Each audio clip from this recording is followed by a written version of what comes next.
বাবা সবগুলো পশম কেটে নিয়ে যাব। এবার আমি এই পশম দিয়ে একটা সুন্দর জামা বানাবো। এটা দিয়ে একটা সোয়েটার বানাবো। আমার সোয়েটার বানানো শেষ। হায় হায়, আমার শরীরের পশম গেল কই? আমি শিওর এটা রকির কাজ। আজকে রকির একদিন কি আমার একদিন। আজ থেকে তোকে আর বাসায় থাকা লাগবে না, তুই এখন থেকে এই গলির মধ্যে থাকবি। রকি বাচ্চা, কোথায় তুমি? হে হে হে, আমাকে এখানে এই গলির মধ্যে ফেলে দিয়ে গেল। ওরে বাবা, কত বড় বড় ইঁদুর! এগুলো সব আমার দিকেই আসছে। ওরা মনে হয় আমাকে মেরে ফেলবে। আমাকে বাঁচাও, বাঁচাও। কি, তুমি ওকে ফেলে দিয়ে এসেছো? তুমি এটা কিভাবে করলে? যাও, ওকে এক্ষুনি নিয়ে আসো। আরে রকি, আমি আসছি।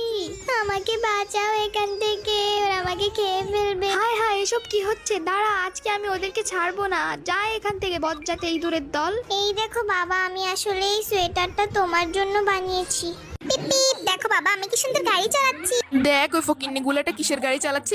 পিকু, বাবার কাছে তো টাকা নেই, বাবা তোকে এরকম গাড়ি কি করে কিনে দিব? থাক, কান্না করিস না, তোর জন্য আমি এই গাড়ির ব্যবস্থা করেই ছাড়বো। এর জন্য আমাকে অনেক কাজ করার দরকার হলে আমি অনেক কাজ করব। ধন্যবাদ এতগুলো টাকা দেওয়ার জন্য। এই টাকা দিয়ে আমি পিকুর জন্য একটা ভালো মানের গাড়ি কিনতে পারবো। কি, এইটুকু টাকা দিয়ে হবে না? আরো টাকা লাগবে। এখন আমি কি করব?